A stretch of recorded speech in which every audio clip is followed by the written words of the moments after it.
In terms of sort of what companies could be doing then instead, or could be doing to, rather than sort of focusing purely on pipeline then, what are some of the things that you would suggest them do? I think I know that they need to focus on how are we going to get to revenue. So I have an example of an org that I got from another person. Her name's Cassandra Jowett, and she's the Senior Director of Marketing at Path Factor. And she kind of relates the buyer's journey to this kids game. It's called The Floor is Lava. They have a game on Netflix. So basically it is that you're jumping from point to point on the buyer's journey, and they're to safe harbor, which inevitably in this kind of situation would be the sale.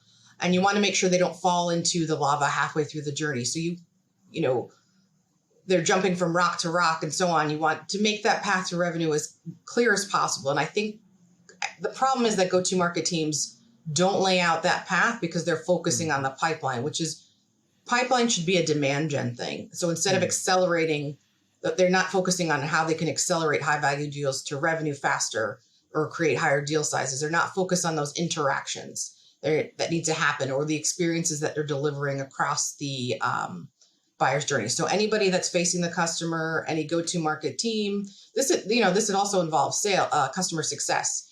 How are we changing those interactions that we're delivering and the experiences that we're delivering to be as relevant as possible? And who should lead that then? Is that somebody in marketing that should lead that, or is it somebody outside of that sort of whole go-to-market team, somebody who's maybe independent that should be leading that? Yeah, it needs to be. It needs to be led by marketing, but it needs to also be an internal thing. This needs to be embedded in the culture of the organization. So senior leadership should be involved in this as well, led by marketing, and then they come together with sales and how we're going to work as a group.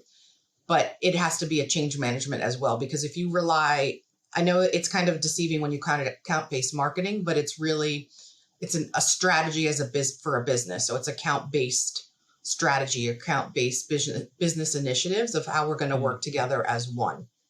Gotcha. And would that include, research, picking up the phone and speaking to a customer? And we obviously talk about win-loss interviews and stuff like that. You're going to get a lot more insights from a deal that's gone than a deal that's won necessarily, albeit, both are valuable. But could that be somebody picking up the phone to a customer and finding out, look, what's the reason why this has happened? Yes, absolutely. Account intelligence across from customers, from prospects, from people or deals that you've closed or lost, but also account intelligence that you do before you even speak to a prospect so that their business inside and out. And one of the things that we like to do for ourselves and for our clients is look at what's going on at the business internally. So what is senior leadership talking about? What is the board of directors talking about at that organization? If you're targeting enterprise or huge organizations, what are their goals for the next 6 months to a year to even 5 years if they have that plan? Because whatever that initiative, it's going to trickle down to all the different aspects of the business. And wherever your solution plays, you can get a better idea of how you're going to impact the business as a whole. So for example, if you're selling into the sales organization, your solution might be for sales, but how is it going to impact customers? How is it going to impact ops? How is it going to impact, other divisions within the organization? So it's a fit for the company versus fit for the department.